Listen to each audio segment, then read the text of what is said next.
says, he says, a planetary government to micromanage and reduce our numbers by at least 80%. What is your view on that? And when you were in government as a U.S. Senator, I mean, did you ever hear any talk like this, or is this starting to gain steam now? I think it has been gaining steam. You saw a little of it in my time in the Senate back in the late 70s and early 80s. Partisanship was beginning to really raise its ugly head more extensively than ever, at least in modern times. But it has clearly taken off in recent decades. I think primarily because of the capture of the government school system by the opponents of liberty. And that is, I think, the fundamental reason why we are today. Now, does that mean that common sense has totally disappeared from the American people due to the education and the elementary and secondary school system? I don't think so, because you still see, particularly in current surveys, a great deal of common sense reappearing. But on the other hand, that has to be sufficient to take back control of the government.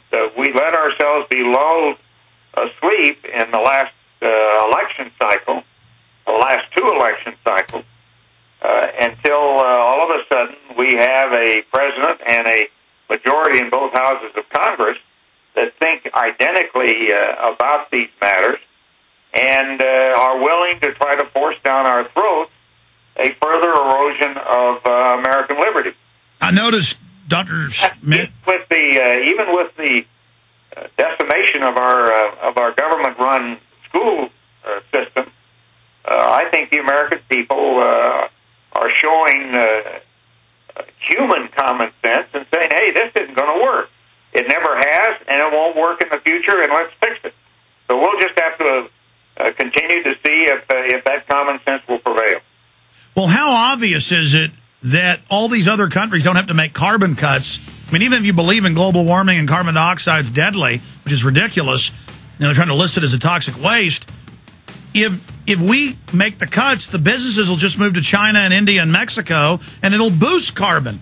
I mean, it's just ridiculous any way you slice it. I want to get your take on that, Dr. Schmitt, Apollo astronaut on the other side. Then we'll get into space technology. Should we go to the moon, go to Mars? What's next? Why haven't we gone back in 40 years? Stay with us.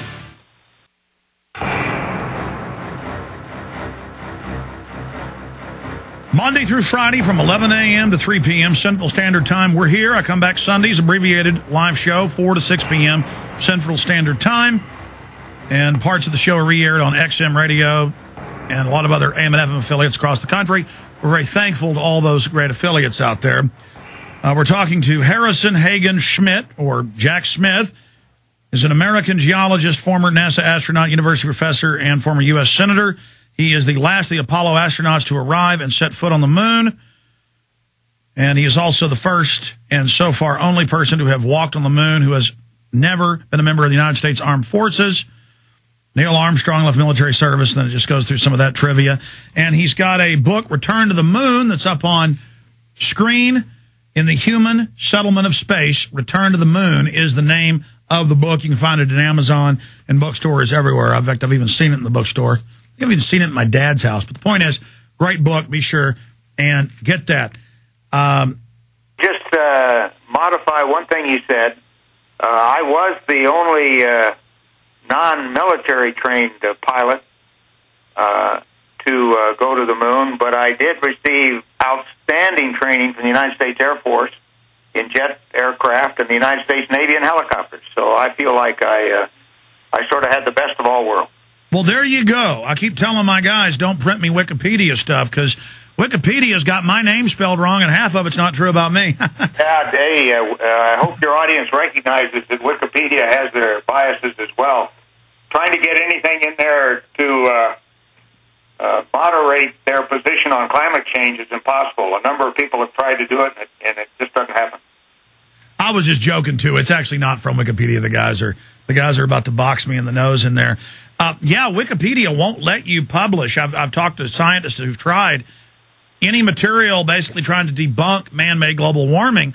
In just one case I found, and it's just despicable because they're the first thing that comes up with almost any scientific inquiry. Have you noticed that, Doctor? Yep. Yeah, it's well, Google's in that game as well. You know, the head of Google has a very close relationship with the president. I have seen that. Now, I want to get a little bit more into the environmental movement and then into the moon and the time we have left with you, and also healthcare. But dealing with Holdren's book and all these other books written by people that just cram the universities and academia and social planning, this talk about the world being overpopulated when the West is actually, as you know, has a huge decline in its actual indigenous numbers, and dealing with this whole eugenics movement, this whole idea of the super race. I can't think of anybody out there who would be the archetypal Superman if it isn't the astronauts. I mean, did they ever talk to you guys about this type of stuff? Or when you were in the U.S. Senate, you said it seems to be building more steam now. Holdren and these guys are talking about forced abortions, just this whole move towards eugenics. Are you concerned about that?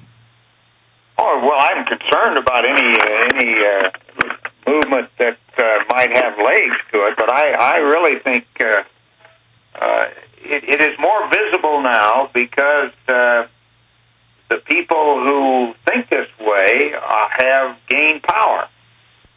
It does not mean that they are going to be supported by the vast majority of the American people. I just think you have to continue, as the founders did, to put your faith in the people and in their common sense. Now, thanks to talk radio, they are getting some education that they would not have gotten otherwise. And it's up to you guys to expand your market and to make sure that the American people overall begin to understand why their common sense is what they should rely on and not on what they're told by the national media, the state-run media, so to speak. Now, I think the whole trend really began with the fall of the Soviet Union, because the great champion of the opponents of liberty, namely communism, had to find some other place to go, and they basically went into the environmental movement.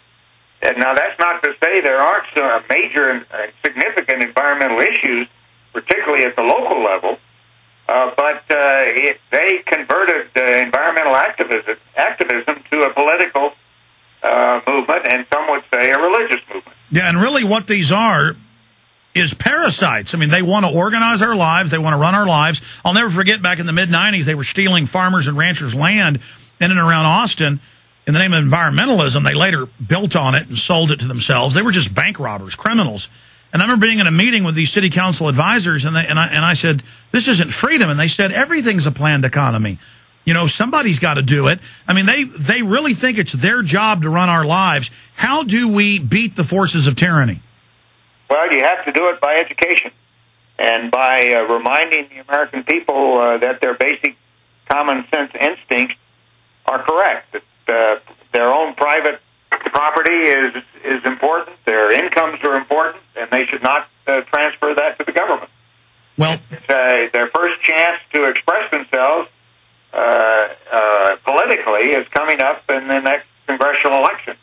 Well, and you all and all of us have to try to mobilize the most massive turnout of people who reject this current approach and begin to turn it around and get back to what would be the basic fundamental principles of constitutional government that we were founded upon.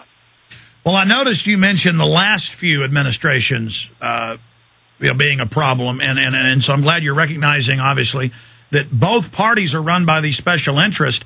Why would big, wealthy interests want to collectivize things? Is that because it creates monopolies, allows them to shut down their competition? I mean, it's not just a bunch of hippies and communists running around that are doing this. They've got a lot of powerful friends. Well, there's no question. There's a lot of money influence in this process.